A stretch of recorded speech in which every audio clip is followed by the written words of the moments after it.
So finally, so we start with the objective. The objective is using the Zettelkasten to produce text. Yeah. And your system contains the rumen. So for the viewers that don't know what the rumen is, so it's basically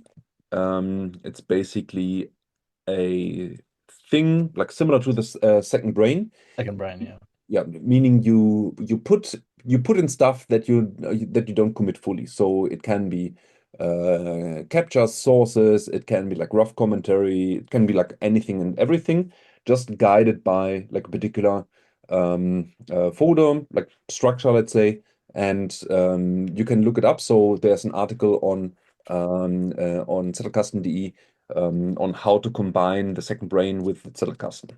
So then there is the Zettelkasten.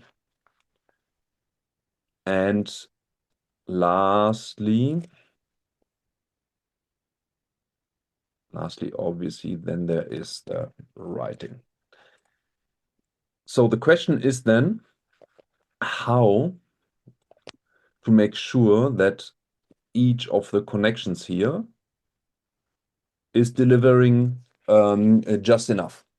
So I mean, there are side effects. So side effects are, for example, that this makes fun. As you said, you are very open and very curious. That means like working with a Zettelkasten is so if you got it, so if you conditioned your mind to like actually process, then or are you at the point in which working with a Zettelkasten is more fun than reading already? I think I go through phases. I have a bias towards novelty, Mhm. and I recognize that the Zettelkasten, when used effectively, can feed that. It's about creating that sort of flywheel where Mhm. I'm getting the novelty from working in the Zettelkasten rather than pursuing new inputs. So Mhm. that's partially on me and how I go about doing it. So it's self-management is certainly a piece of it. And I think it breaks down to the way that I see it is the relative percentages of time spent in each of those three containers Mhm. is what I'm working with. Is there a full one? No. Um, yeah. So I mean, or for me, this is already the case. So Mm. when I think that working in Zettelkasten is more fun than reading. So let's say I'm also open, at least I enjoy abstract ideas, Mm. and like working this out. I mean, perhaps it's the flow of creation. I don't know, but to me, this is like even more fun. And I I think think, another variable that's at play there is also the acceptance of fundamental constraints. There is a you got to get to a point where you recognize that you're not going to read everything, you're mm, not going to process everything, and you have to be very selective about what you engage with in the Zettelkasten. It's recognizing the theory of constraints and accepting what it what it shows you. And I struggle a little bit with that. So that's another aspect of psyche. mhm. I'm treating books and articles like Pokemon.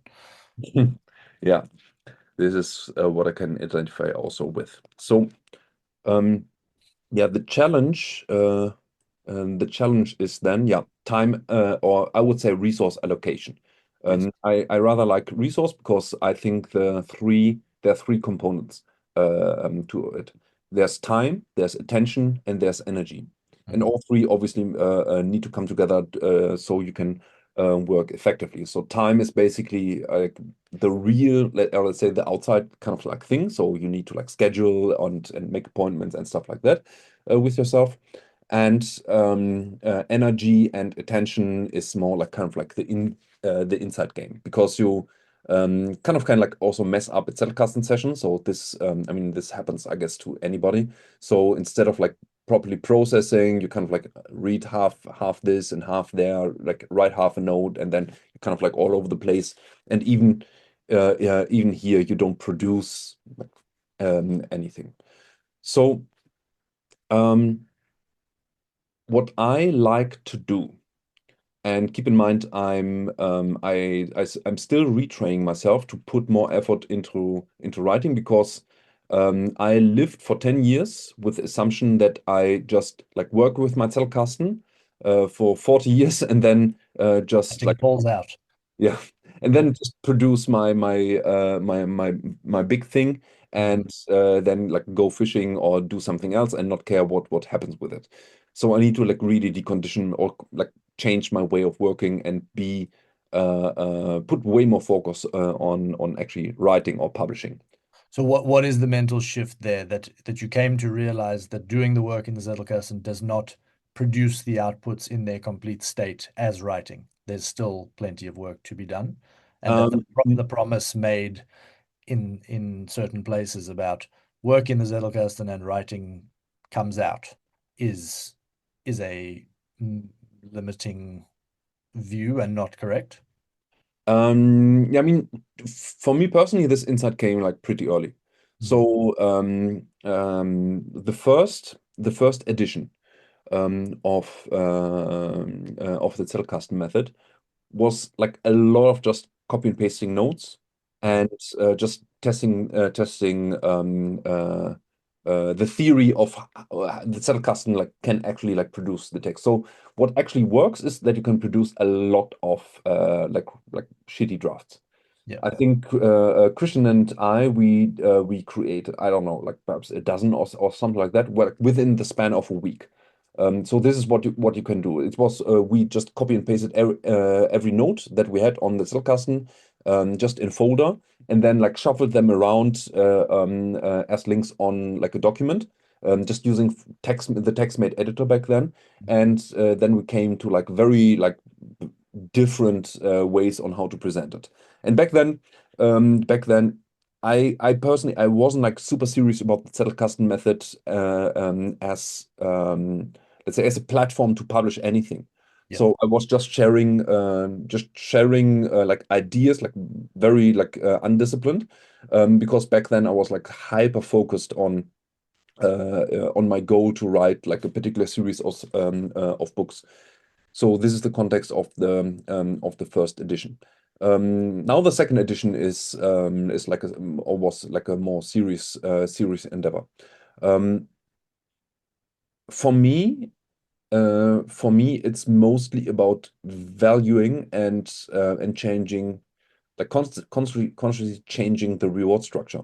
Mhm. Because once I start like having a Zettelkasten, let's say a Zettelkasten project, meaning I process a book, I am I'm so quickly absorbed by processing the book and everything, like checking the primary references and seeing the connections and like being excited that I found like a proper review that gives Mhm. another angle to this, and so I'm like completely absorbed in this.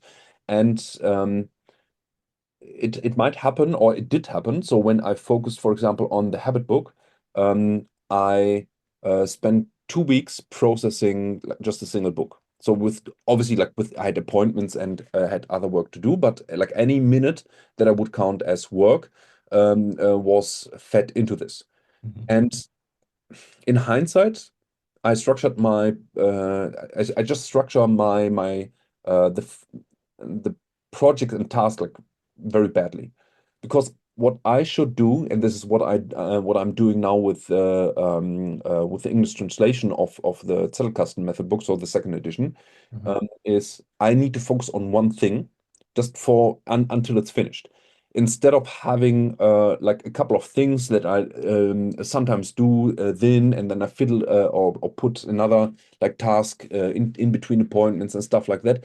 I mean, everything like slowly moves forward, but the total amount of like progress is much slower, Mhm. much slower. And also don't know how to actually on Zettelkasten or for Zettelkasten, how to link my work with the writing, I'm sorry, my knowledge work, so my Zettelkasten work with the Mhm. writing. Because in the majority of cases, I write answers to something or to questions that I personally answered like 10 years ago. Mm. So I don't need my Zettelkasten for that. I mean, I worked for like stretches of time, like 40 hours with my Zettelkasten per week, meaning to me it's almost second nature, and therefore it's the formal process of this that is normally guided or that guides the whole process is not intact for me with Zettelkasten. It will change when I'm done with the foundation, meaning the foundation will be the recorded Zettelkasten introduction. So this is like kind of like automated. And if you want to like learn the complete Zettelkasten method or the basics of the Zettelkasten method, then you have this. And the second thing will be in-depth look into knowledge building blocks. So what you can do and stuff. And for the English translation, I extended, I think the section in the German version is like a couple of hundred words, and I extended it to like roughly 8,000 words with a more like in-depth explanation of what each knowledge building block is, how to engage with it, how to capture it, make sure that it's complete. So it mirrors more what I present in the course, and I give more concrete tools compared to the German version. And one of the things that you talk about in the course that I'm really seeing you describing there is, I can't remember the exact term. I believe it was a Japanese concept, shuhan. Ah, Shuhari. Yeah. So it feels like what you're describing here is that you've spent so much time working in this context that you are now far along that journey of knowledge work mastery, that it's at a point of an intuitive kind of grasp. Mm, When you're earlier in that journey, there's more requirement for really paying attention to these distinct phases, mm, even things like the distinctions between note types, mm, whereas that becomes more intuitive and flows naturally the mm. more grounded you are in the methodology. Yeah, yeah. Yeah. So yeah, coming. Yeah, oh yeah.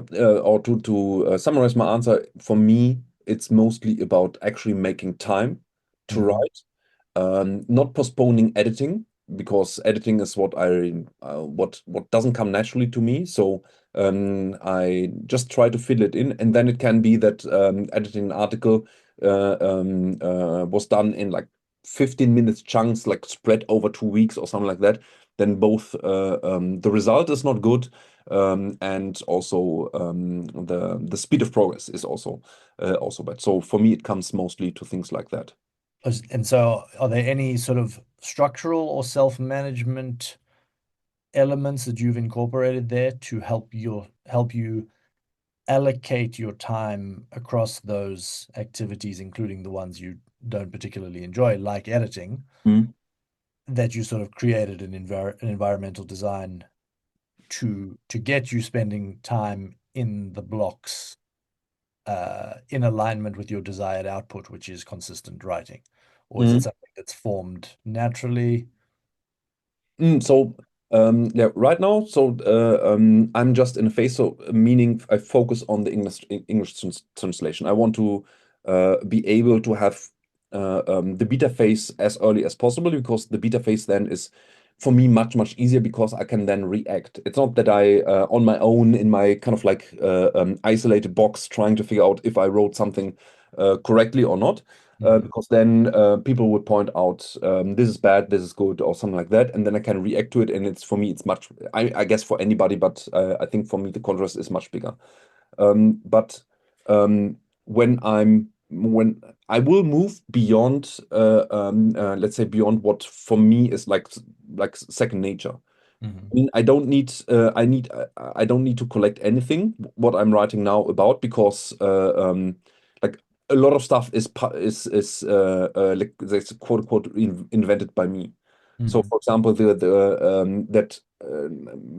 idea that backlinks have a problem because they don't typically have a manually put context around them. So, if they're automatically created, they don't provide context. Without context, your future self will have no proper justification to follow the links. So it's just another way of browsing mindlessly your Zettelkasten, which has its merits. It can be like easier to navigate, but it won't provide, let's say, the knowledge creating or the creative elevating effect that forward link has if you put a proper link context. In the proper link context, in that case, is almost a candidate for a node in itself or of an idea itself. Um, or the ideas or how to implement Folgezettel or not. What are the principles? It's like a lot of stuff is what I wrote in the first place. So there's no processing involved with it. But when I move to actually more to the edges of my knowledge, then I will do the classical thing, or what would be the classical thing. Meaning now I'm gathering sources in my Rumen for types of thinking, so system thinking, design thinking, Right. and critical thinking are the three like favorites now of mine. I mean, I know roughly what they're about and stuff, and because I read about it because of my endeavor to like improve my thinking. But it's not that it's fully formed and formalized and well thought out compared to the Zellkasten method right now. Yeah. So then I will process everything, and I think processing when you have a Zettelkasten is actually the pressure that provides the ideas for writing.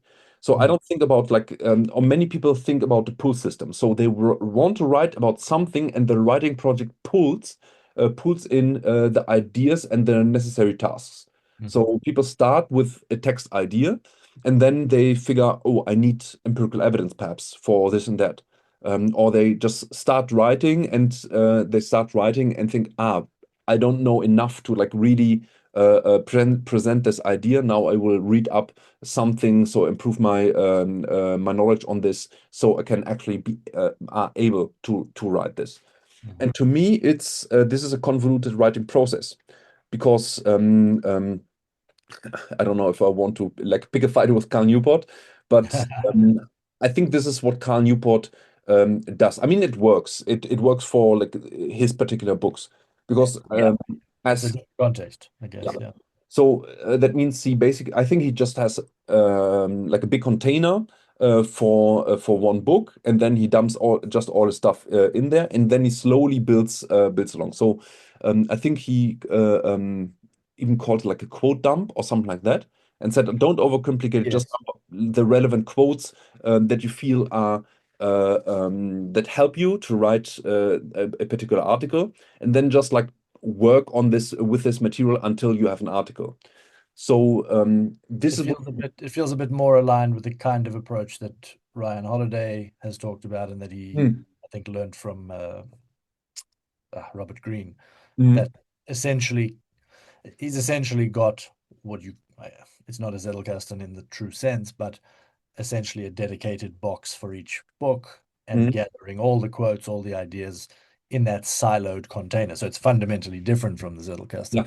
yeah. In my case, I am orienting around a set of projects as well as the Feynman's Darling's 12 Mm, favorite problems kind of idea. And I have that as that's really what's driving my ongoing. I just have questions coming up all the time. So mhm, questions drive my consumption, they drive my processing. I'm generally finding that a question will come up, and particularly in this world of LLMs now, it's like answers to questions, or at least the opportunity to explore things that felt like a much heavier lift in the past because it was let me go and buy or hunt down this book or this resource, etc. Now we live in a world where any question that comes to my mind, I'm fairly competent in the use of deep research and things like that, and I can now chase down any question that I mm, want an answer to. So fueling the system certainly isn't a challenge. Knowing what to cover, what to write about, it's more a matter of having a too large a set of options to choose from. And mm, so the self-management for me comes in narrowing down and having a context to say, right, what am I going to focus on for this particular period of time? And in my case, that is current projects, current initiatives. Mm. That's how I try to narrow it down. Mm. Yeah, I mean, yeah, this is, I mean, you are describing also the inherent tension um, between what I call the push and pull effect, because the objective, the objective for the Zettelkasten needs to inform everything. So it Yeah. needs to inform the input. So I don't process, I don't know, the funny videos about parenting that my wife sends me or something like that. So I mean, it sounds like a ridiculous like example, but I, the whole, everything that I process for myself. I mean, consciously, not these like I put something just like on the side or have like a spontaneous idea or something like that. Anytime I make time for my Zettelkasten, it's only time that moves the project forward. So this was another or is another change that I had to make because before the need of actually publish something, to me, my Zettelkasten sessions were like completely open, meaning I just or I had like a very long time horizon. So I thought, okay, it will take me like 30 to 40 years to finish my project. So as long as the material that I process has something roughly to do with my work, I would be good to go. Yeah. So I basically abused my Zettelkasten to allow me like complete not complete randomness, but like a super high variation of the input because of the length of the time horizon. Because if you think about that, if you have a broad question, so the question I try to answer is how to live a good life in modern times. It's so all-encompassing. You can basically process anything and justify it with, okay, it will help me at some time. But if you have an article that you have to, or if you are writing an article that has to be published next week, you need to be like hyper focused. So time horizon Yeah. of your work will affect the narrowness of what you can use or how you can use your Zettelkasten. And did that initial view flow out of a sort of a familiarity with Luhmann and his creation of a theory of everything? You were engaged in a similar thing. Well, I suppose it's also about maintaining coherence that even when you have a shorter time horizon and a specific article or particular output you want, you're still seeing how that fits into your formation of a broader theory of everything, or at least an answer to the larger question, in your Mm, case, how to live a good life in modern times, asking the question of how does this particular article contribute to a deeper understanding of that holistic question. mm. That's Yes, the way so, I'm seeing it. It's like, how is my Zettelkasten helping me answer broader questions about how to thrive amidst uncertainty? And I can see how very divergent topics could, as you say, be answers to those questions. But mm, the matter is this the particular aspect of that I need to be tackling at this particular moment? mm. Yeah. So yeah, if let's say if the publishing platform is broad enough, Hmm. it counts similar to have a broad enough like overarching topic that you are working for. So my now sleeping soon to hopefully be resurrected platform for let's say healthy living in general. Here I can like basically yeah, like use this like pressure method. So I will fill my rumen with all kinds of stuff. So the rumen will like also protects me. It will protect me from engagement. So meaning before my mind. Um, Before I had the rumen, I had the instinct, okay, I need to have all the tabs open because I will lose whatever I'm referring or what I captured. I thought, okay, I should read everything like right away, so at least I have it in my mind or like a reminiscent of a memory in my mind and something like that. And now a lot of times, or not now, it's like the opposite. I just like when I stumble upon something, I just quickly evaluate, okay, is this worth a second look or not? And when it's worth a second look, I put it in my rumen and then it's away. And can focus um, on activities that are producing a higher value. Because if you think about that, it's a hierarchy of values from so being able to publish something will elicit the highest value. Yeah. Because writing an article, a newsletter, or whatever it's a piece of knowledge. You have thought through it, but it's also a tool for marketing. It's a tool for publication. You will communicate with others. You will have actions. So the value is like pretty high. It's kind of like the obviously it's the goal why you're that we're aiming at. And the lower you go into the knowledge assembly line, the lower the value is. So looking up books on Amazon, for example, elicits almost no value, especially in the modern times of information overload. Yeah. There's infinite books, so like being able to like single out a book that is just about your topic is almost completely valueless, especially with all the LLMs. You basically do a deep research with a proper prompt. You get a structured reading list for any topic, and this can be automated. I mean, there are downsides to that because it it prevents you from getting more intricate knowledge on the landscape of publications. So it's not. I don't think it's a good tool for example, for scientists or academics in general, because they need to have this proper map of the publication landscape. But if you, let's say, you are like me, I'm right when I right, let's say I want to like dive into the Norwegian method of endurance training, and I'm interested in those kind of like strange threshold interval trainings that they are doing.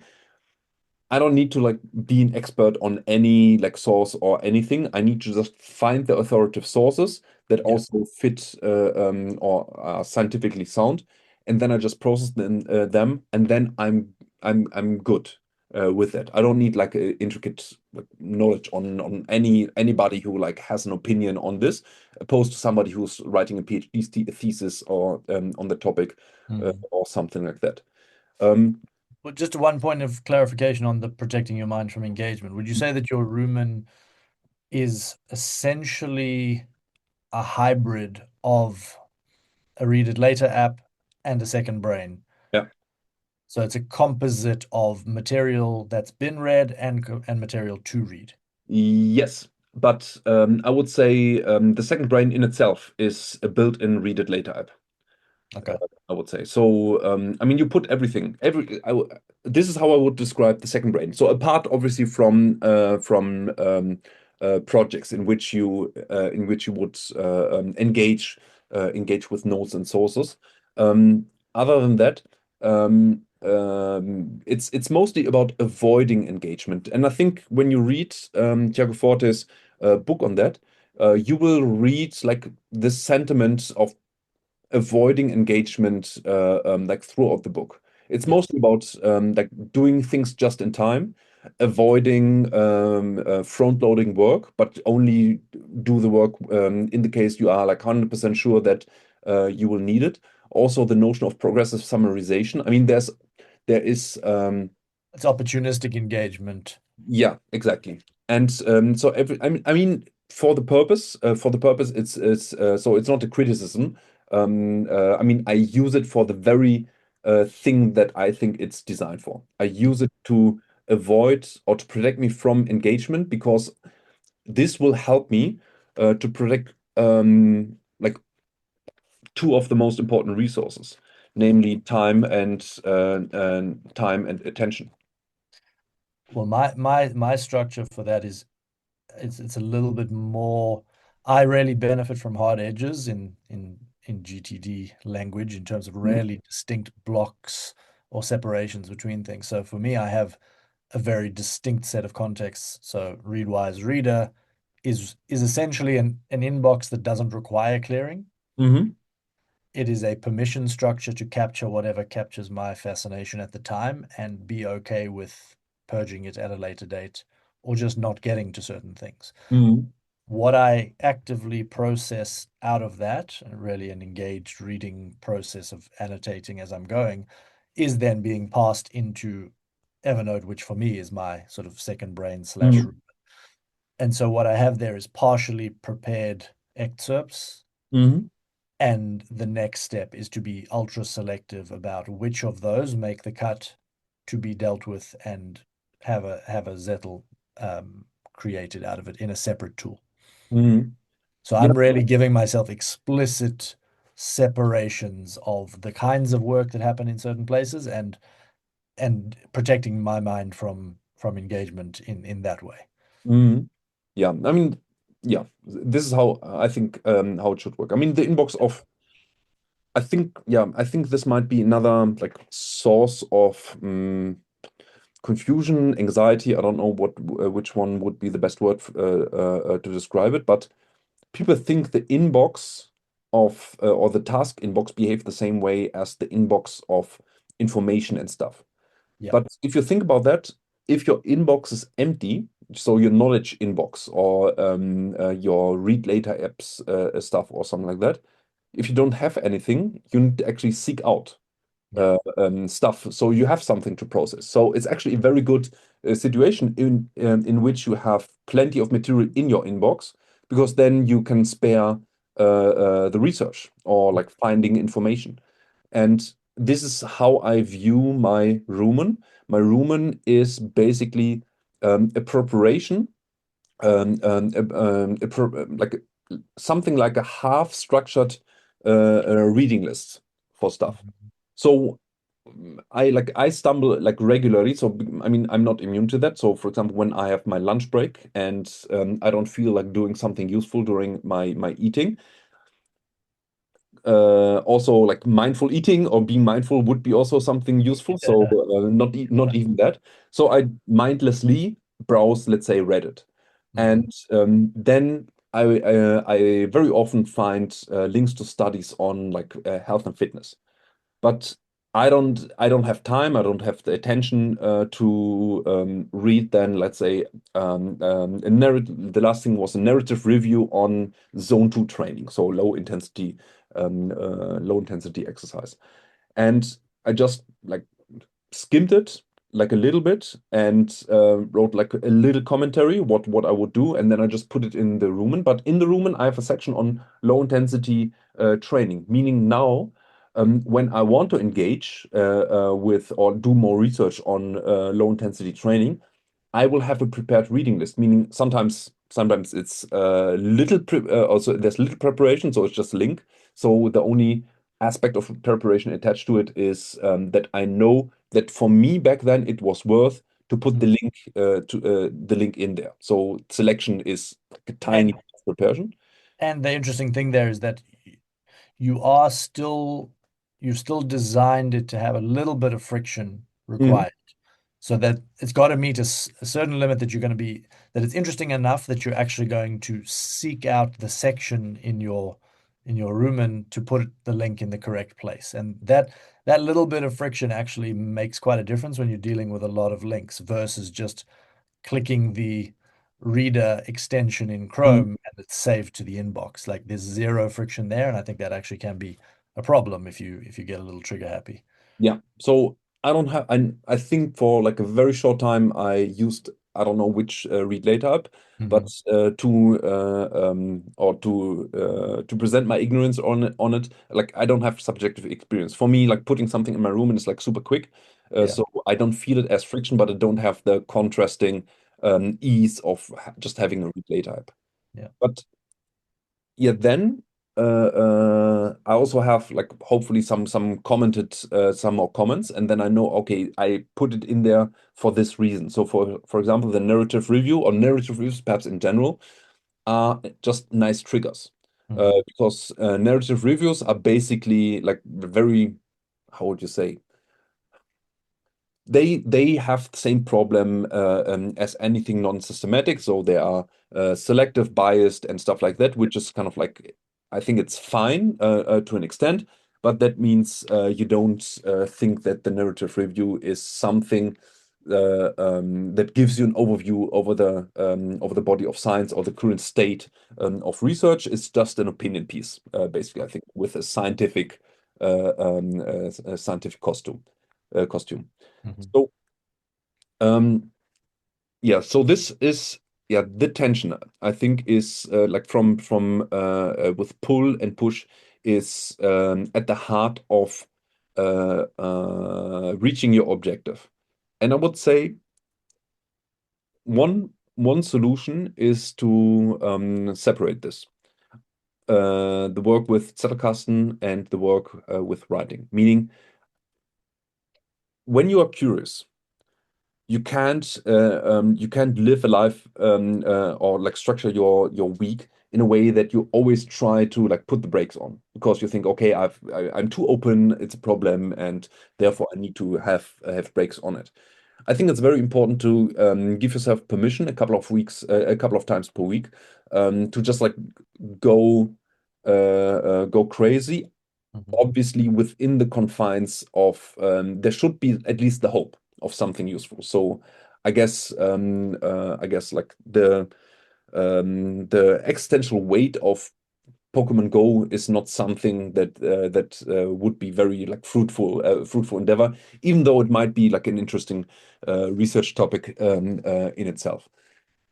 Um, this will relieve some pressure and create some clarity if you have like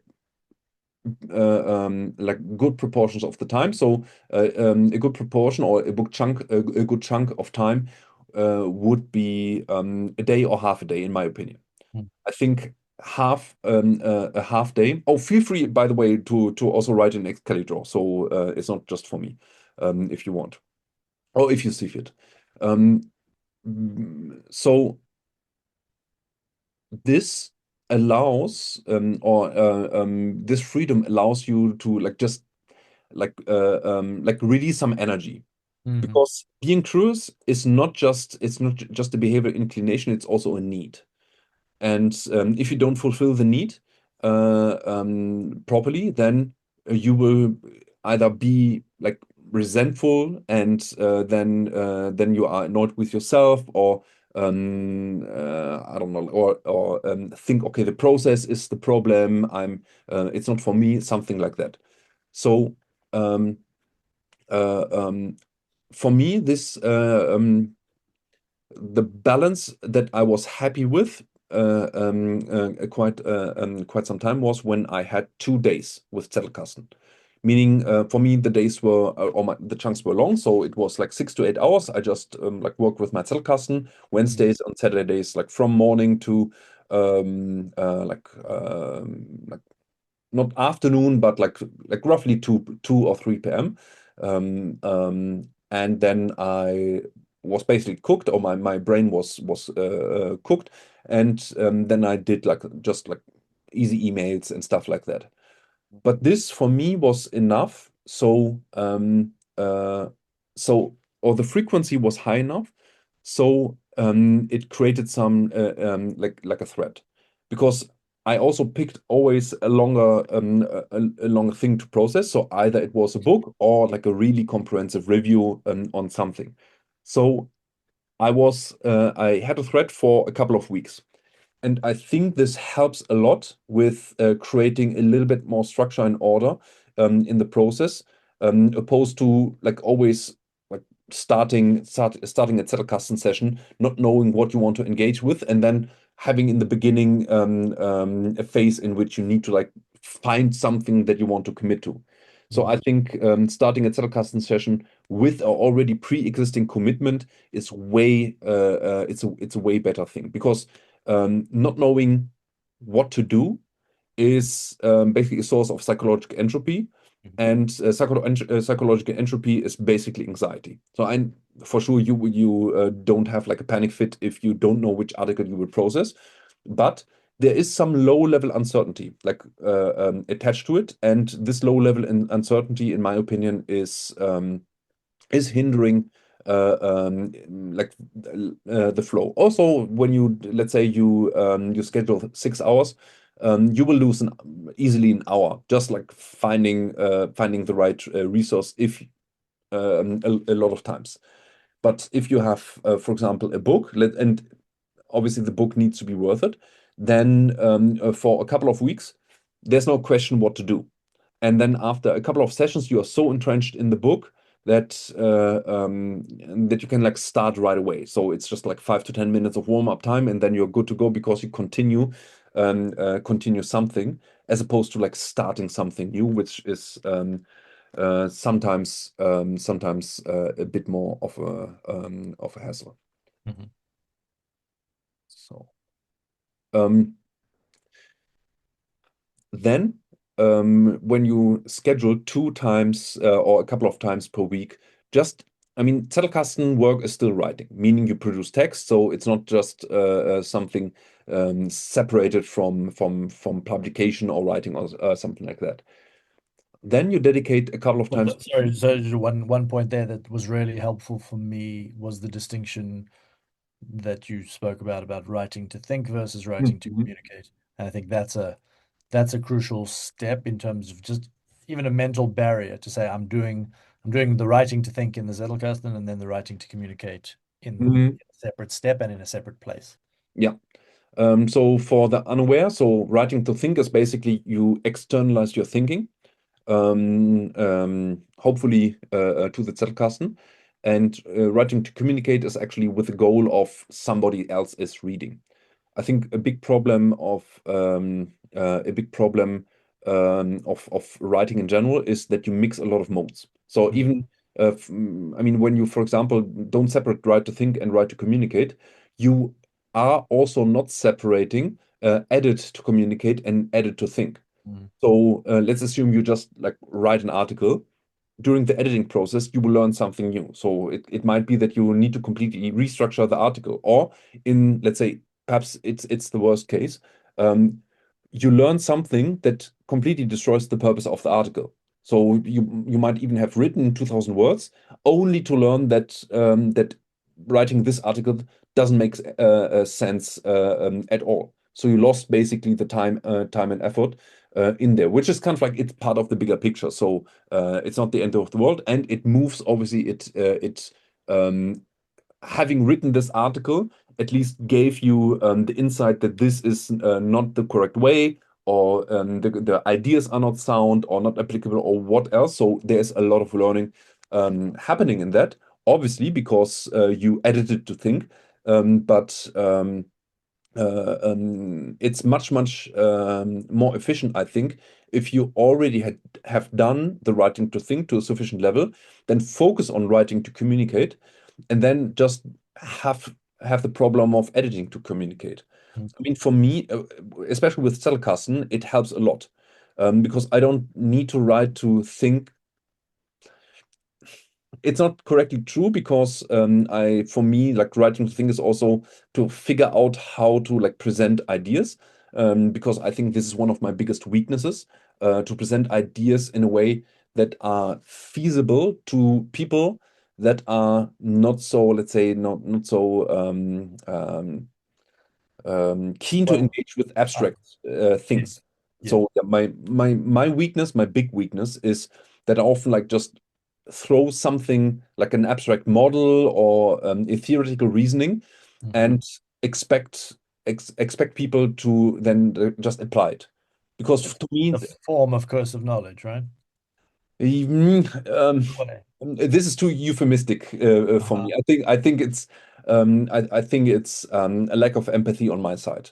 Uh-huh. Because Okay. I You said it, not me. Yeah, yeah, but I think it's the right way to think about that, Sure, because sure. what I'm doing is I'm thinking that the enthusiasm that I feel Mm, in discovering the application of a theoretical thing is also what my or what the reader will feel, sure. which is obviously a dumb idea, because I mean, my enthusiasm is in part what puts me in the role of the publisher and of the thinker. And the lack of enthusiasm is it's not a fault, but it's rather the natural situation of people that just want to use the thing and don't want to engage with it like to the deepest level. I mean, it's the same with training. So I don't give you physiological mechanisms and abstract ideas on how to plan training. I give you a plan. Yeah.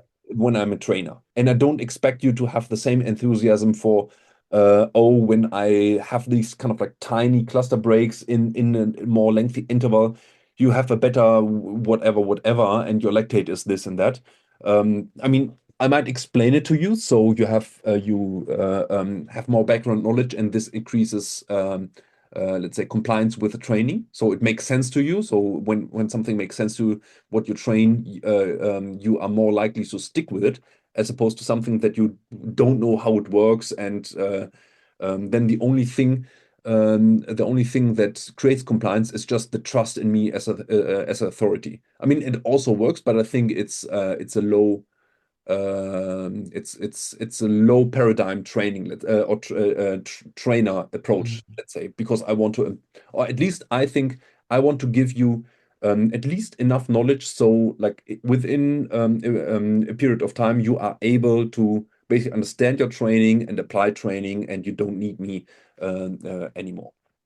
Um, I mean, What I added in there is mm, what occurred to me was mm, obviously the empathy can enter at any stage here, but I see a division between the orientation at Rumen and Zettelkasten level can be and actually to a large extent is by default self. mm, And when you enter here, the empathy at the writing stage, the empathy becomes more operative.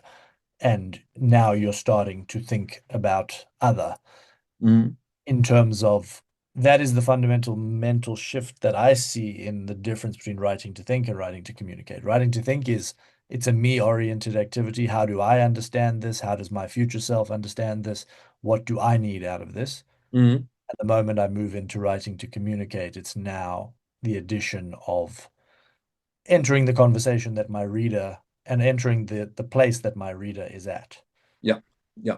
And I mean, it connects also, I mean, perhaps a little bit too personal, but Mm, it exactly marks also my weakness in writing to communicate, because I'm very good in understanding others. So it's not that I lack the skill of empathy, but I'm not very motivated by empathy, other than my people that are close to me, like family and stuff. And or to me, even in coaching, I need, so my biggest change, or one of the biggest, let's say, improvements in for me as a coach is to make or to claim the goals of others. mhm, So when I take on a client, the goal and the objectives are something that these are now my goals. mhm, And so I'm especially the more coaching or the more coaching sessions I have with a client, the more I'm like really what is festbeißen? I really like I hyper focus and cling to the achievement of the goal. So mhm, because I make it my own, and I mean it not in a way that I'm overly selfish as a person, but I don't, yeah, I'm not very, yeah, I'm not by trade, I'm not very compassionate. And I think, yeah, this is for me. So this was the switch, and I switched from a feeling approach to help others to a more like virtue-based approach. Meaning, I think this is a very important thing to be of service to others, and I mean ethically, and because I'm how do you say, like a moralist or something like that. Now I used my own moralism, to be basically. in coherence with your own values, Yeah, basically. yeah. Well, that's a very useful sort of. I think that's where self-knowledge becomes important because a distinction that that has been useful for me is I'm quite similar to you in that way, Mm, and what I came to understand is that in a sense I'm like a scientist, mm, and the model that I have for it is that the scientist who's working on a cure for cancer doesn't need to be motivated first and foremost by the particular patient that is going to benefit from this cure for cancer. If the impact of their work is that millions of people no longer suffer from and die from mm, cancer, that is fundamentally a moral and empathic act, even if the fascination that drives that scientist on a daily basis is the is their degree of fascination with the problem they're trying to solve, not primarily who's going to benefit, when they know that what they produce will benefit many, many people. Mm, And I am a bit like that. I have to be totally honest that what drives me in my pursuit of Zettelkasten and of the writing is not first and foremost my empathy for the reader. It is my personal curiosity and fascination, and I'm committed to the writing being of value to the reader. mm, And so that's the mental structure that I find motivating for myself. And it in a way I feel the motivation to say I want to write for the reader, but it's not true. mm. And I can still be committed to a positive impact on my reader. Yeah, I would say it's almost being utilitarian, Exactly, like exactly. putting like a utilitarian layer around what you are doing. So I say, okay, my objective is to help, Yeah, and my feelings are just a means to it. And if I have two less feelings for that objectives, I use other resources. For me, it's also my curiosity. It's my tendency to like hyper focus on things. So I have a colder way of yeah, expressing my will to be of service to others. exactly. It takes all kinds. So, having this, so I mean the Well, the one piece here that also occurs is obviously I know your Zettelkasten is in the archive. mm, Do you, and I think I know the answer already, but you keep a conscious, intentional separation in the places where you do the two things? So you have a totally different writing platform, TextMate or something like that.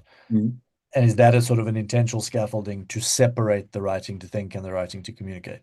yeah, I mean for my I mean I don't have empirical research to back it up, so this is weakness of my position, but I think of based on my understanding on how habits work, Mhm. um, a different environment produces different is a different cue. Yeah, And I mean, you feel different, or perhaps a good way to think about that is the habitual structure is something like an augmented reality that is laid over like the world how it is. yeah, So when you enter, let's say, a gym, then kind of like do this exercise here and do this there. Here you will wait longer and stuff. So everything is aligned through what you are doing, and the habits will form around this augmented reality. So there are like incentives, disincentives, exactly. stuff like that. The same is true for different times. So when I enter, let's say, the bathroom first thing in the morning, I will behave like very different from entering my bathroom, let's say, in the afternoon. So in the Yeah, morning, it's placed for my morning routine. It feels mhm, completely different and stuff like that. And in the afternoon, I just like go to the toilet yeah, and be in a completely different mind. yeah, And I think one situation that is familiar to like most of us is when you graduate or at least leave school.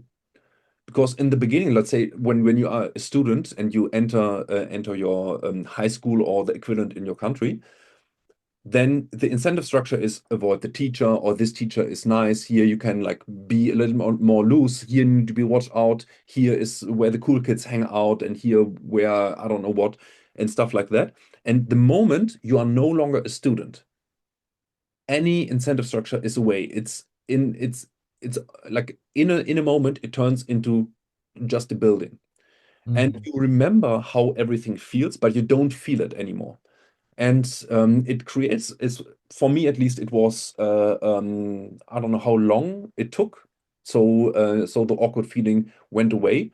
But like it took quite some time that the awkward feeling was away, that I felt nothing but expected to feel something. and it created this kind of like eerie thing when you visit a place of your past. And obviously, a school is a big proportion of your life, so the conditioning is strong. It would be different from like revisiting, let's say, an apartment that you lived for like a week in or something like that. Yeah. And the same, I think, is true with the design or the look of your screen. So when I open the archive, it's a specific context, and I behave differently because there's another quote unquote augmented reality that is laid upon this visual impression. And the same is true then for my Rumen, which is in task paper, and also my writing environment, which is the IA writer. Mhm. Yeah. Mm, I also find that the functionality of a given tool obviously is an element of the environmental design. When there are features, uh, let's say something like Obsidian, where there's the ability to very easily add backlinks, mm, I find that it leads to a certain way of engaging and a certain way of thinking. And so my mind goes automatically to what could I link this to mhm, rather than what am I trying to communicate? So for me, certainly, it's exactly like stepping into the gym versus trying to do a home workout. One, there's mm, a lot of resistance. The other one, it's easy. yeah. And so when it actually comes to writing, I find Scrivener, for example, Mm, it's an environment that's designed to create an output rather than to, I don't know, explore ideas or link things. yeah. Yeah. Yeah. And yeah, I mean, yeah, on the level of app, I mean, for the Zettelkasten, it's only important that it's quick, I think. Yeah. It's only important that you can like easily create a note, easily create a note from the link, because often it should be the standard to put the link first and then write the note, and then like browse your archive quickly. So for me, I'm I mean, I don't want to single out any piece of software, but my Zettelkasten is so large that most other softwares, I don't know if it's true because I tested it like I think a year ago or something like that the last time. But when I opened my archive in back then, all other softwares I tested, there was like there were like lags when I performed a search. Mhm. So with our software, it's designed for that. So it's instantaneously the search results change when you type in something Yeah. into the search bar. And for me, this is very important. So my reasoning behind that is, or not theoretical, but yeah, without a label, um, um, Amazon calculated that for each hundreds of a second or some tiny amount of delay in the search, they lose billions of dollars, something Yeah. like that. So don't like be strict about my numbers, please.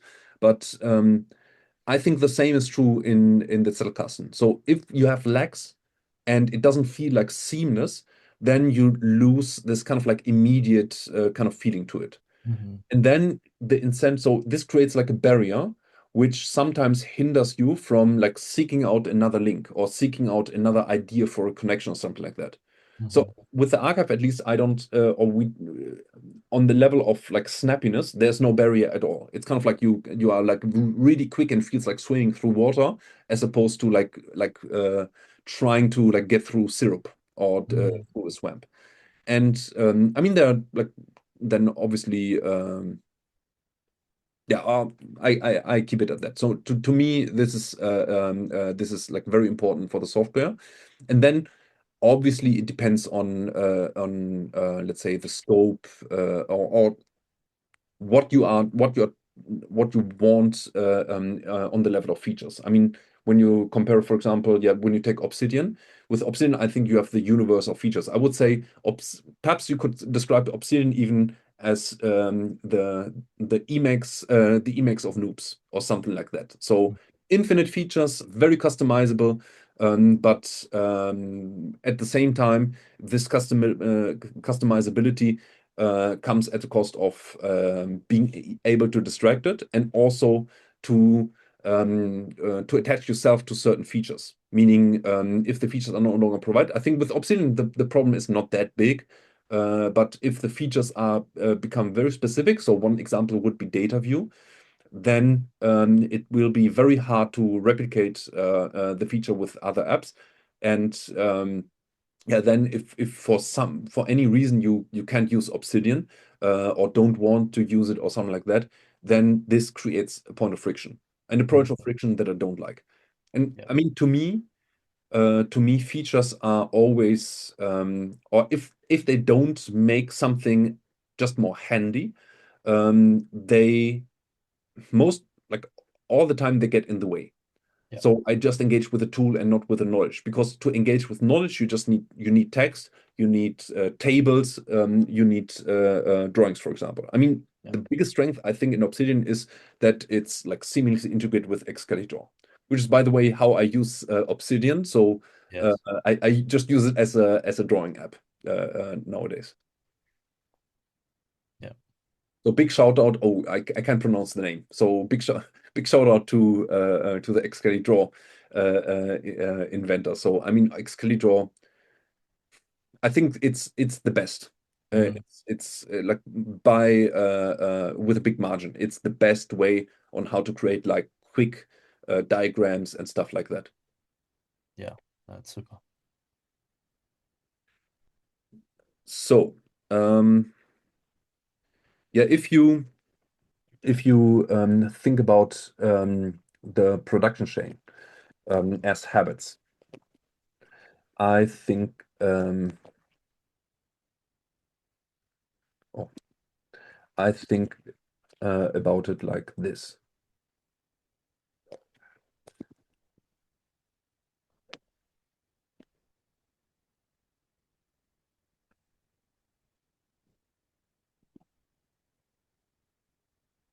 So uh, you have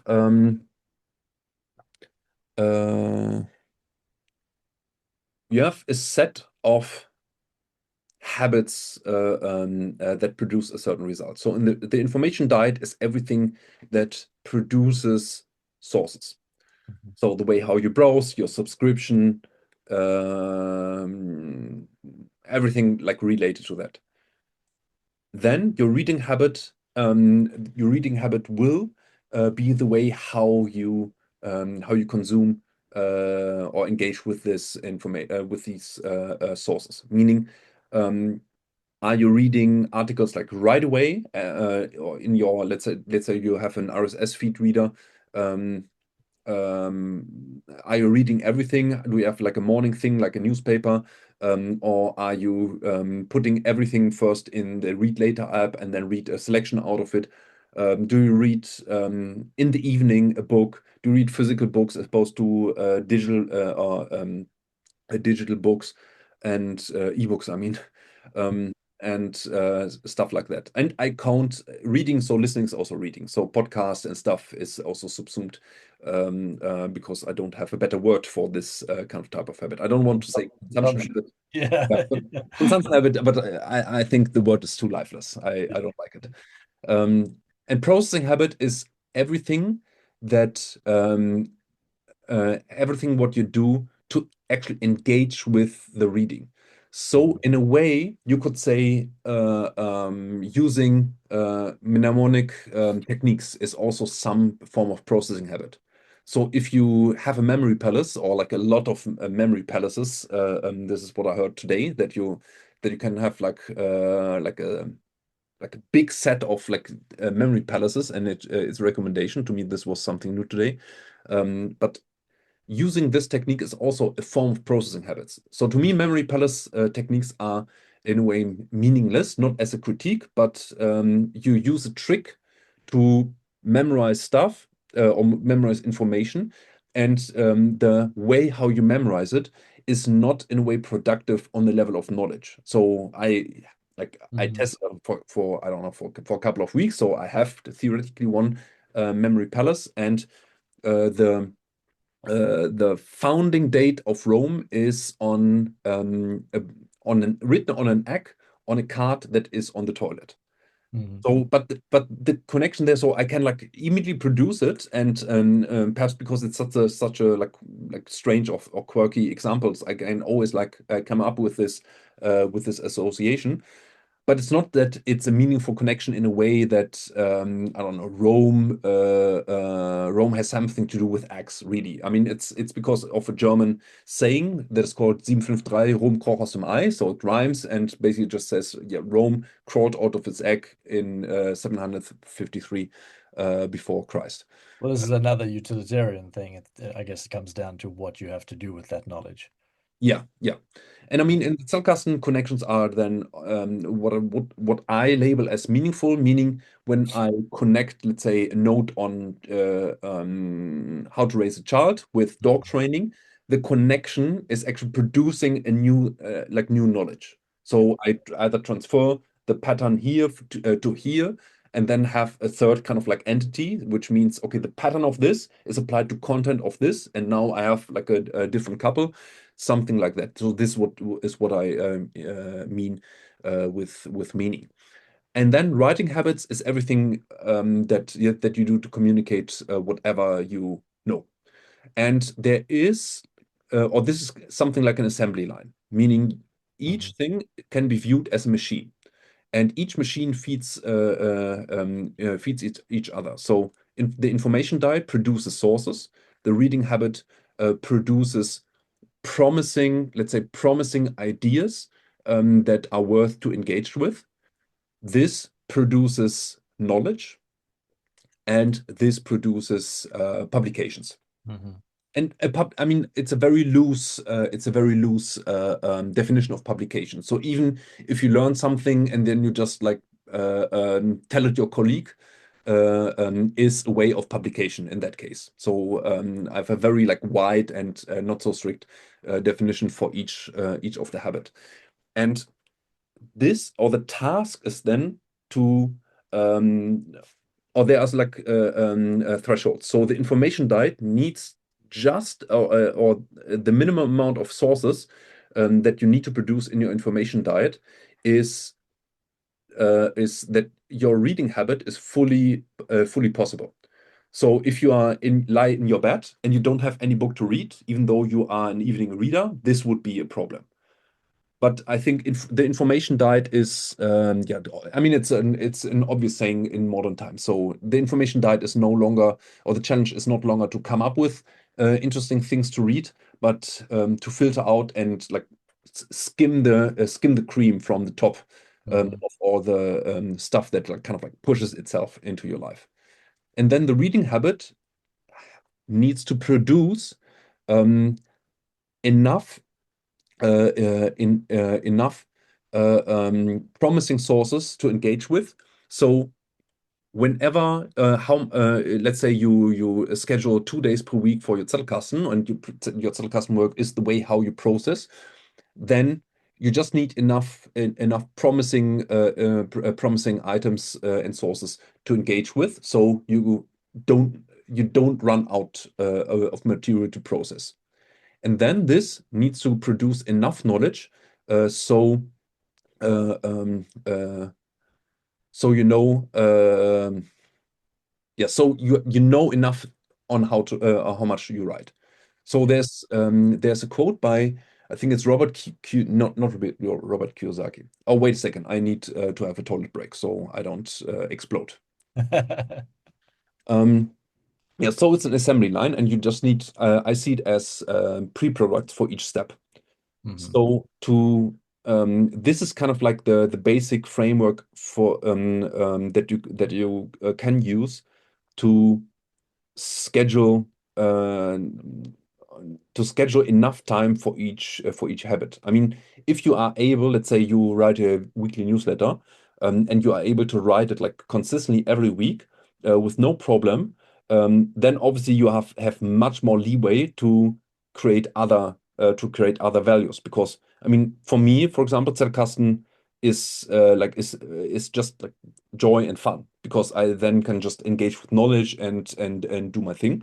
And if I would be able to produce enough writing, I would just increase the level of Zettelkasten work. If I don't have anything better to do, for example. Because Mhm. I mean, there are other things like, I don't know, spending time with family or training or something like that.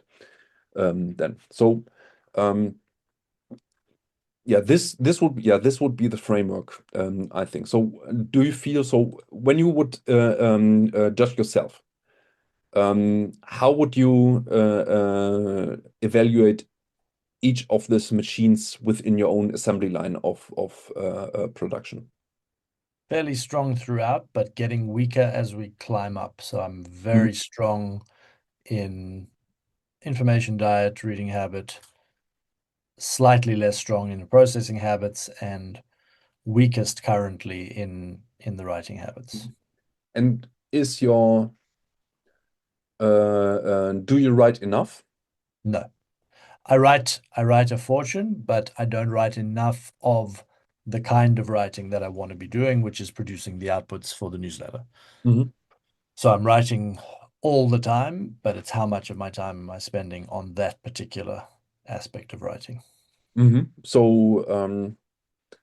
what are the problems created? I mean, the real problems. So are you rushed for deadlines or something like that? No, it's this is an elective project, the actual creation of the newsletter. So it's not that this is something I'm needing to create and I'm missing a deadline. It's rather that I'm not getting to doing and producing something that I want to create. Okay, The impact of that is that the learning that I'm firmly of the view that the true learning in the process will be happening in the gap between the processing habit and the writing habit. mhm, The production of the finished product is where the greatest potential for learning and development is. And so I'm robbing myself of that higher level learning through the generation effect mhm, by not spending enough time on the creation of this original material. mhm. So Spending too much time engaging with others' words, mhm. not enough in the creation of my own.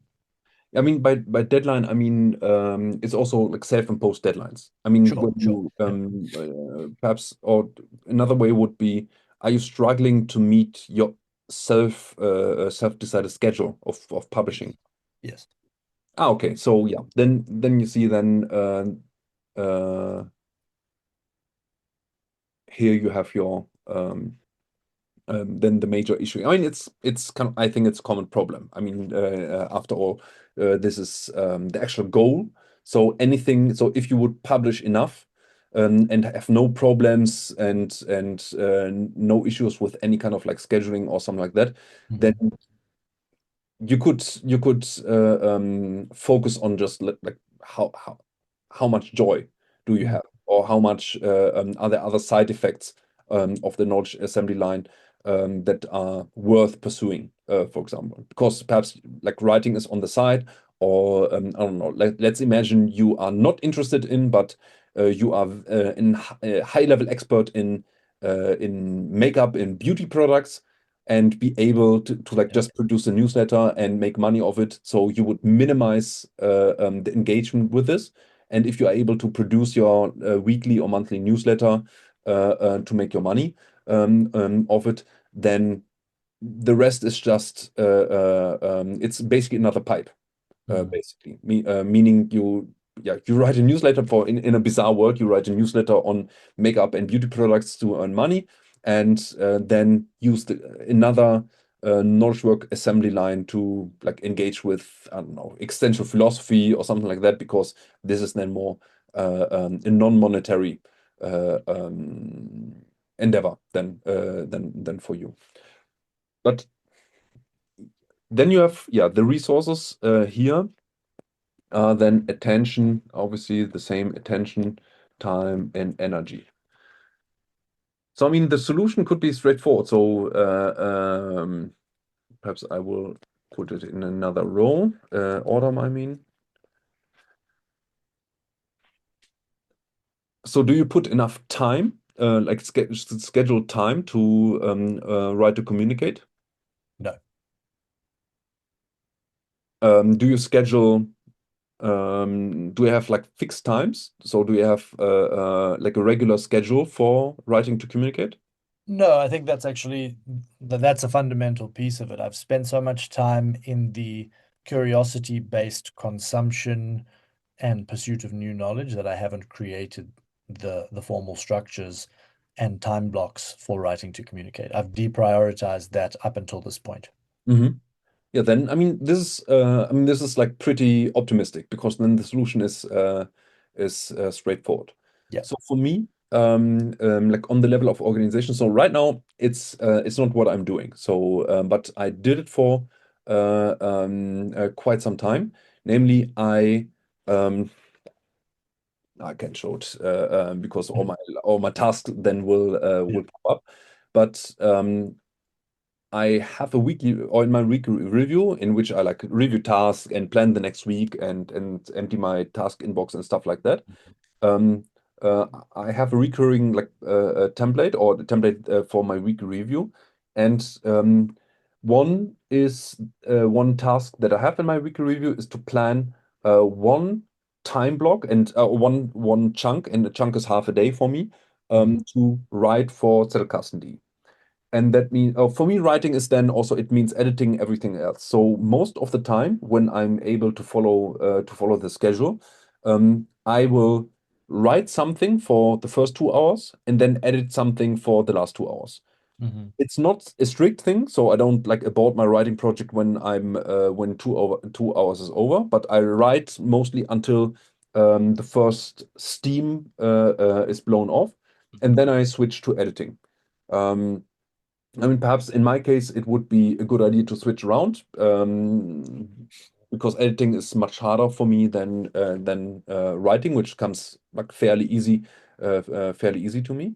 But this would be one idea. I mean, you can or one method or technique, and you can fine grain it. So you could have time blocks for writing and time blocks for editing separated, which is more common for I mean, for professional writers. I mean, if you are a full-time writer, then most of the time, like writing is in morning and editing is in the afternoon, for example. So the typical, let's say, Stephen King thing, or also I forgot the name, but I mean, this is like Brandon Sanderson is Yes. also working Mhm. like this. This would be then typical, and I mean you can I would track the writing time meticulously for like a month and then backtrack how much time is actually necessary for you to produce the newsletter consistently. Mhm. Because then you can make a more informed decision on how much time you need to actually schedule. Because you don't want to I mean, obviously you don't want to underschedule because then you have a problem with your publication schedule. Mhm. But overscheduling, I think, is also a problem because it it robs you of resources for stuff that is more aligned with your temperament. But and also when you have this down, when you have your writing habits down, and you don't feel any pressure or what this deadline pressure of not hitting your schedule properly. Um, then you have more like mental energy to write to think, and writing to think um, is also writing. Mhm. So that means you have like way more material, and I think or this is one of the situations in which the Zettelkasten can put you. So I'm in the situation with Zettelkasten. Mhm. I mean, it's both a problem or it's both a blessing and a curse because I don't need to write to think about Zettelkasten. I can just like produce any text. I just don't know what to produce because for me the difficult part is to figure out what the readers want. Mhm. So I need to like look at Reddit, look at the forum, and try to like capture a spark that I can then use for fire to write an article, basically. But it's not that I don't know what I could or would write about, like on the level of content. So you basically like release one break if you have enough time to write or think, or if you have enough time to for your processing habits. And experience also with my health and fitness platform back then. When you are able, when you are able to do enough processing, then your ability to basically just write something independent of your Zettelkasten is very high. So this was me. This was my situation also when I was very active or more active on the health and fitness platform. I could basically like write anytime like a longish article. So I wrote, for example, on the concept of total responsibility way before I heard about the concept from Jocko Willink. But I went to it with a more, let's say, a more deeper philosophical lens. So it's not dig against Jocko Willink. I think he's like overall like really really good, and I mean I consume all the stuff, but uh, yeah, this was it came naturally. Ah, your mic is off. Yeah, yeah. Okay. So it's do you find in the health and fitness space and in that project that there's even though you know all of the things really well yourself, there's more of a requirement to bring in references and bring in evidence though, and that's what grounds you more in you're less able to be just reliant on what you know, even though you know it Yeah, deeply. yeah. You are exactly right. So I mean, the thing is with yeah, the problem in the world of Zettelkasten is that even though there are researchers on Luhmann's Zettelkasten, I don't think they are authoritative in a prescriptive way. Mhm. Because they like, I mean, this is science, so they try their best. I mean, not try their best. It sounds like that they're failing. So they are describing accurately what they can infer from their research on how, for example, Luhmann did it. Mhm. But there's no like real connection that you should do it. I mean, the basic argument, and I mean, I use it myself or I use a variation of it, is Luhmann was very productive. Therefore, just do what he did, and you will be also productive. Yeah. Doesn't work straightforward because he was like working all the time, especially when his kids moved out and his wife died. He basically from like morning to evening he did nothing else but writing. And also, I mean, his writing is not let's say easy to read, not because it's just difficult stuff, because he's such a convoluted writer. Some people say, yeah, it was people back then wrote like that because it was the culture of academia back then and stuff like that. But I don't think so, because he was also speaking like that. And I personally, I don't know why, but I like this, and I don't have a difficult time to follow. So, and not, I mean, don't want to say that I'm such a super genius, but it's just like my thing, and it's out of sympathy. And Hmm. so you can copy him. I mean, if you copy him, many people will have a problem. And also, he is a starter. So you can learn from him a lot about the principles, but the actual implementation and the technique, I don't think he is a good example. So, in one example of my criticism, for example, is the actual notes that he took, because to me they are like highly underdeveloped, and they are not externalized thinking. Because if you look up the notes, it's mostly they're like super short, they are super abbreviated, and they are mostly claims with some reference to it. Mm. So the first problem with this is on the level of method, because Luhmann was, let's say, creative with his referencing, meaning a lot of times the footnote just points to an article or to a book that just provided the spark of his Mm. idea. So it's not basically like a proper reference. And if you put the reference yourself, and it's not proper like scientific work, let's say. And the second thing is, this note, or the type of notes that he wrote, is merely, it functions as a writing prompt, because Mm. you have a claim, and it prompts a lot of memories from himself because I mean, he was like a super smart guy, Mhm. meaning he had a lot of stuff in his memory and a lot of stuff he like. I mean, he was like hyper focused in his work. So reading this note like sparked like lots and lots of ideas in him. And on the flip side, he had the problem of playing this the footnote theater.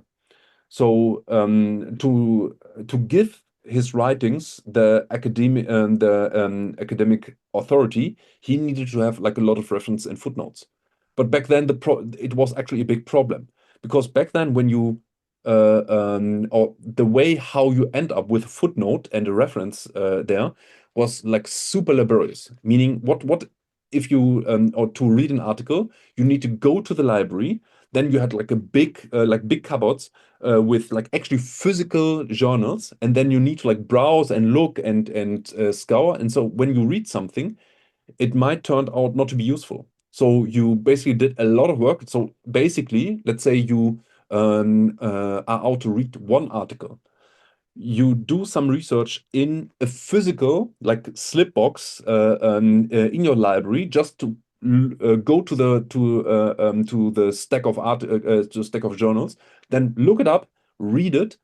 So it might take 3 hours per article or something like that. Obviously, you schedule it differently, so perhaps you then like bundle it. So you create a list of 20 articles, then you take out the journals, and then you do it like this. So it's not like 3 hours per article all the time. But the case of having read an article which is not then material or not does not help you in publication is a problem of friction loss in the work as an academic. And Luhmann with the Zettelkasten was able to at least give each of the reading a second chance. So he basically like fed his Zettelkasten and also fed the Zettelkasten with prompts to references. So when he then had an outline, and this is said by Kieserling in one interview. So Kieserling was one of his students. Um, he said Luhmann like knew what he wanted to write in the beginning, and then he went to a Zettelkasten to further enrich his outline. Or enrich was it's a very direct translation of what Kieserling said, meaning Luhmann knew already what he wanted to write and had a good idea with like I guess, a fairly detailed outline. And then he used the Zettelkasten to like feed in like individual claims, ideas, stuff like that. So he had like a rough outline based off notes and the outline. But now the references were attached to it. So an article that might not have been useful, like in the third reading, now got a second chance and then ended up as a reference back then. So actually, being a production machine in academia was Luhmann used this system also to be able to actually produce something that was publishable in the world of academia. And did But he know what he wanted to write because of his familiarity with what he'd already read, processed, captured? I think so. Mm. I mean, yeah, but yeah, it's a mechanism. So or I'm stressing this second chance of an article Mm. because it gives you, or it now you can commit more to each article.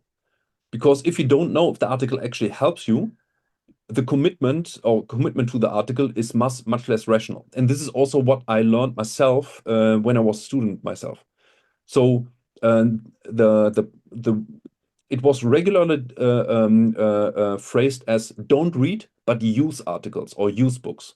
So you Mm. don't ever read a book, but you just ask yourself, can you use something? You just like search for the thing that you want to use, quote it, or like capture the reference, and then up to the next book. Mhm. Don't ever like overcommit to a book. And I think it's a byproduct of the problem that a lot of friction loss is introduced if it's uncertain if you can use a source for the actual writing thing.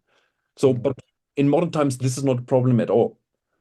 Because like coming up with reference or possible references and filling up your your manuscript with references, so you have an academic look of the text you are writing, is not a problem anymore. I think I can now, like on the level of research, I can do the work of a month within like perhaps 2 hours or For sure. something like that. For sure. So this is not a bottleneck. I mean, this shows also that it's not the bottleneck overall because people back then were still like reasonably productive. Even the people that didn't use this, let's say, creative referencing style as Luhmann did. Yeah. Um, I think I lost. So I had a reason to tell it, but I forgot the reason now. Why I why I went into this X course. Well, I think we were diving into the writing habits Hmm. component and just yeah, it was an Like, exploration of that. so, I mean, when you write a process, or for me, at least, also generates. Yeah, it feeds into the point what you said. Okay, perhaps what Luhmann knowing what he wanted to write about was a byproduct of his processing, and I think, or at least it's true for me. Mm. Because when when you write, and especially the with the knowledge values from the knowledge flower, when you are conscious of this, then you already have the values that you want to ship in your writing present in your processing habits. Meaning when you not only like capture the ideas and like get to the essence of an idea, creating a building block that you can then use also for later writing, um, but also work to increase the value like really directly. So when you, for example, process an idea and ask yourself, okay, is this idea reliable enough? Or would be the value of me engaging with the idea very high when I increase its reliability? So this is, for example, this is a big proportion of my work in, let's say, in philosophy, or not philosophy, let's say in like, I don't know, whatever I'm doing in this general quest of understanding life, let's say. A lot of times I encounter an idea and then I test its reliability. And by testing, I mean I am in search for arguments and counter arguments, supporting evidence, counter evidence. And this increase in reliability or this working in reliability sometimes is good enough reason to communicate it. Mhm. Because a lot of times people are confronted with a situation in which they are not sure if they can rely on something. So I think this is a big problem in the Zettelkasten world, for example, because I mean, yeah, to be blunt, most of its credibility lies in theoretical reasoning, Mhm. and a lot of times, and this is why Luhmann is used a lot. It's just an argument from authority. Look what the Luhmann guy did, so it's good. Yeah. This is the basic reasoning of it. So coming up with yeah, reliability reliability for opinions or for statements, and also or this creates then trust in part, and this trust then will translate into something that readers are after. Mm. So I mean, on our page, for example, I focus on I think most of the time on usefulness, sometimes too implicit because of my like hunch for just like throwing some theory out there and thinking this is enough. But I'm very utilitarian, meaning I want to like exactly highlight and explore how a principle, a technique is producing a specific value. Mhm. And I think here a lot of times, for example, is let's say theoretical reasoning enough because you can immediately test it. So I don't need, for example, empirical evidence in form of like studies or something like that to make the claim that um, that linked writing gives you the ability to browse your archive, and which will then gives you the or your Zettelkasten, and that which on and browsing will kind of like increase like stimulation, for example. You can Mhm. just like think about it like right away, and I think it's like pretty like very plausible, but and rationally plausible, and not just because I made an appeal to like any emotion or something like that. I mean, this is all, yeah.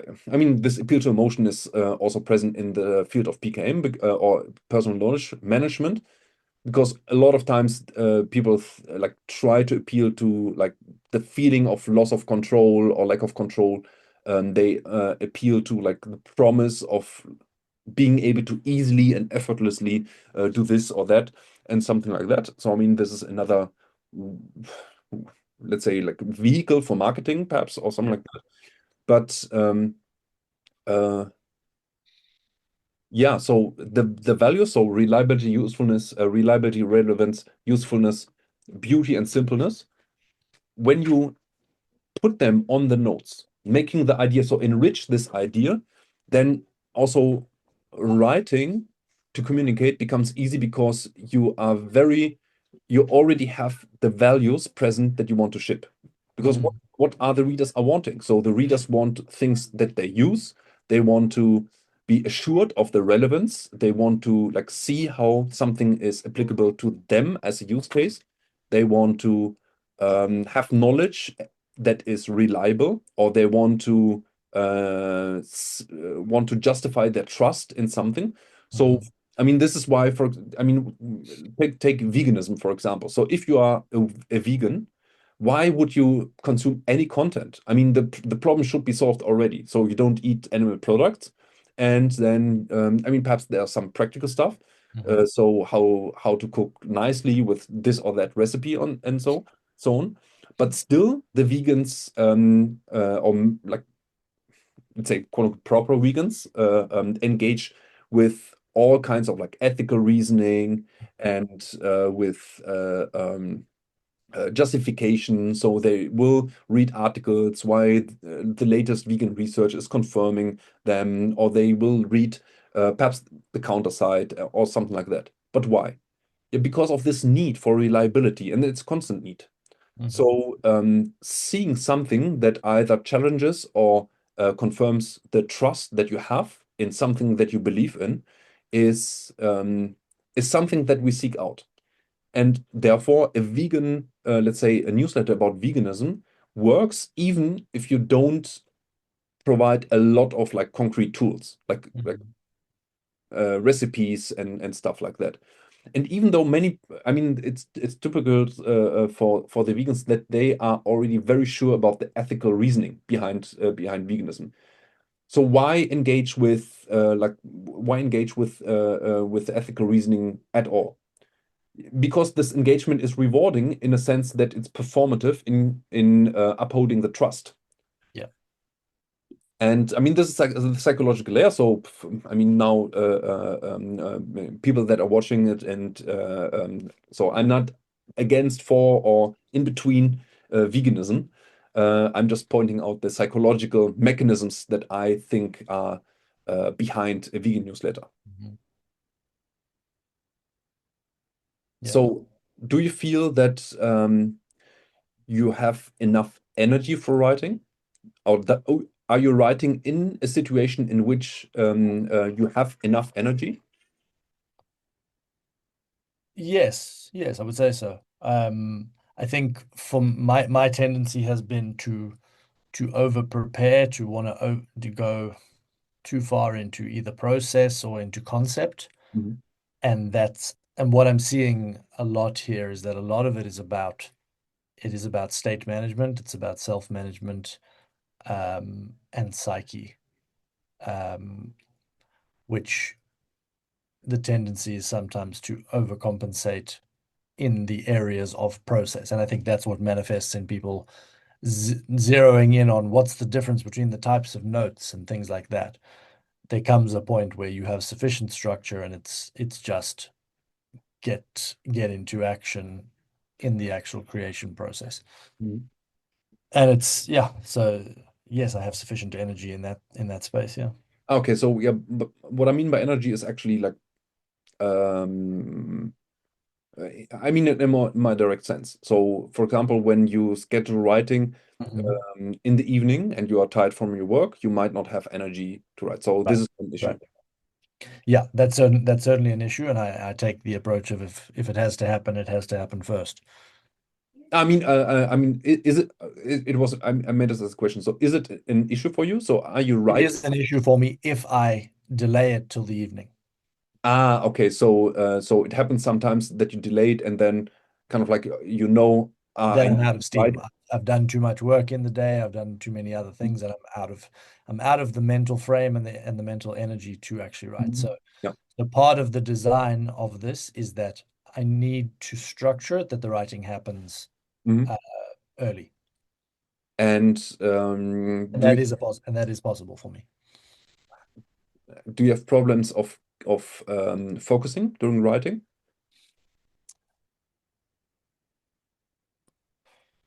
I have problems of distraction in the process of writing, So what kind of distractions? allowing my curiosity to pull me Mm-hmm. back into the earlier stages of the process and being uncomfortable in sitting with the messiness of the process of composing my own thing out of the comparatively complete things that I'm pulling from.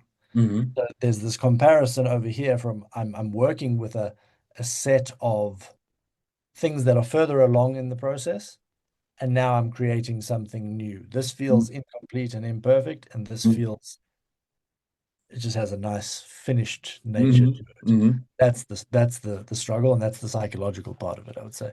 So the distraction for me in the writing process comes with sitting with the discomfort of the incomplete. Mm-hmm. Yeah, I think so. I mean, the attention, I mean, this is where I can personally also relate, Mm, because my writing is, so I struggle a little bit with just write mm, and not already like or perform like minor tasks. So mm, when I have this, so let's say I'm writing an article, pretend that we write that I'm writing currently an article on atomicity. mhm, I will then quote somebody from the forum, but instead just like putting in a filler because I know the quote like roughly, or I could paraphrase it even, so I know what I want to quote. It's just putting in here comes the quote or like a comment or something like that. I mhm. go to the forum and actually grab the quote instead of like continues with the writing process. Exactly. Yeah. Or sometimes I just like even like copy a link instead of just like write, and because I know that I will edit it anyway, so I then later could put in the link and not interrupt my writing. So this is where I'm struggling. And in my or based on my experience, the more I have a very dedicated writing session with a very discrete goal, Mhm, the less I struggle with this problem. Because when I'm in this kind of like half thing, so for this morning, for example, I started to write. I'm for the listeners, I'm actually writing an article about atomicity. mhm, Um, I started writing the article because somebody canceled an appointment in the morning, so I had like 2 hours of time of unused time, and I just decided, okay, now I had the spark, so I just used it instead of editing. So perhaps I don't know which if it was like the wisest decision in hindsight, but at least I don't think it's the worst decision that I could make. But I started to write the article. And Start with smarter collaboration. With Midley's AI powered doc. Is that popping up?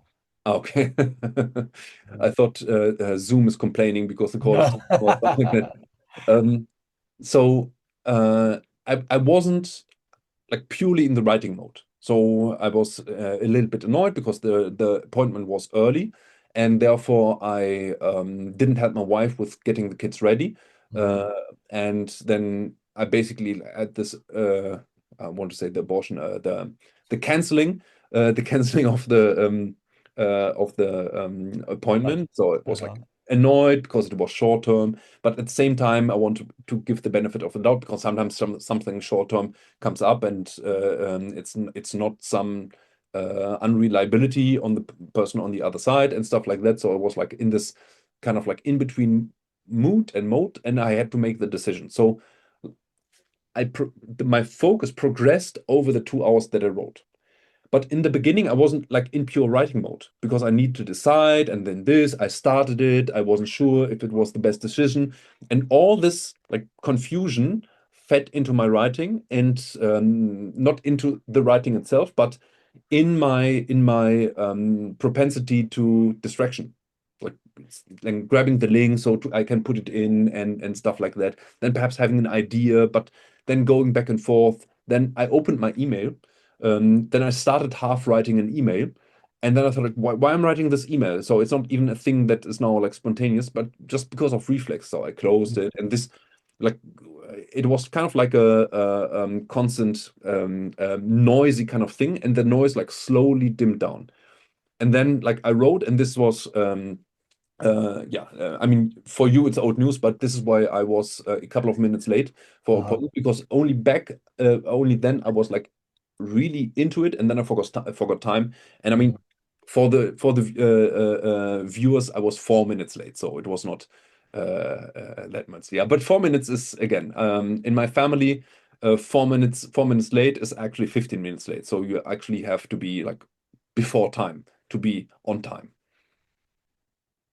So an old, this kind of like old-fashioned stuff that was pushed on me, which is fine. Yeah. So did we miss to cover something?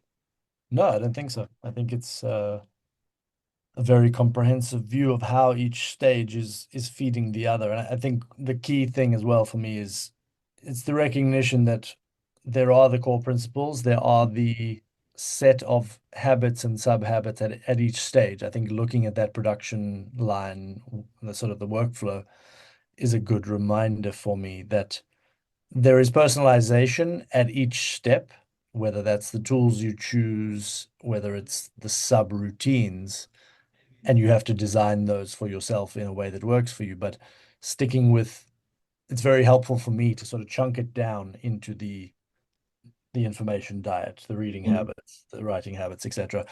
Because that also enables me to just be able to zoom in and say, where am I weaker? I can see that it's at the higher levels of it once we get into the writing flow. And also it's clear to me that it's easy to overlook things that seem too simple, such as, are these time blocks in the calendar? And then end up focusing on, well, I'm not getting the output that I want. Is that because of something I'm not doing well at the lower levels? No, it's because you're not allocating enough time to the thing. And so, yeah, that's been very helpful.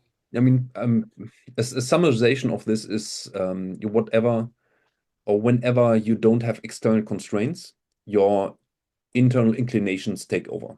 Yeah. So I mean, I had the situation, so for 10 years when I seclude myself from the world, I was like willingly in the situation. So I just let my rampant interest and drive for research like let loose. And I mean, accomplished like on this level like quite a bit. But at the same time, my publication was kind of like shit. I mean, even my let's say my not career as a trainer, but back then I was like pretty accomplished, let's say on the business side as a trainer, and I even like ignored this. So I ignored like marketing, put myself out there and stuff, and which in hindsight was like a really bad idea. But yeah, this kind of like whatever you don't have inside, you need to force on your calendar. Could be a summarization on that. A question for my own interest. So still using Scrivener for your Zettelkasten? Indeed. And um, does it become slow already? No, that's not something I've experienced yet. I maybe haven't hit sufficient critical mass on number of notes, but considering that every note is a single text file and relatively short, and I'm not putting in any multimedia, I don't foresee it being a problem. Fingers crossed. Do you feel that you can like easily like seek out other nodes for connections? I mean, I don't know. Has Scrivener even like a auto completion for linking or something like that? What it has is it does have a functionality where if you put double square brackets around a string of text, Mhm. it either lets you create a new linked note Mhm. or allows you to search. The search functionality, when you put the double brackets around it doesn't have an actual search where you can enter in your search string to Mhm. find the notes that match that. You have to scroll through your list. Mhm. That's the limitation that exists there. But I'm embracing those kinds of things as desirable friction. And are there lags? So is there kind of any delay when you type and how the list of notes? No lagging, no lags. No lagging. Yeah, I mean, yeah, Scrivener is a powerhouse, perhaps. It might be because it's local. It's not web linked. It's not uploading anywhere. I have got it synced with Dropbox to make sure that everything's properly backed up. Mm. But I'm not sufficiently knowledgeable about what would slow down software. But perhaps the fact that it's local is Mm, the, helping. I use only local software, and with my Zettelkasten, at least to this point, any software besides the archive was Has already lagged. lagging. Yeah. Mm. Also Yeah, it may still be the case that I encounter that. I haven't yet. and then what you're doing? Switch to the archive, hopefully. That could well be the case, yeah. Awesome. So, yeah, when then we covered everything I think so. that is important to you, so that's nice. So I will end the recording there. So bye bye, viewers. I don't want to make it awkward for us. So I always find it awkward when the stop of the recording is the stop of the call because I don't Yeah, know. I don't want to like say goodbye to you yeah, yeah. on the thing. So stop recording. Bye bye, viewers.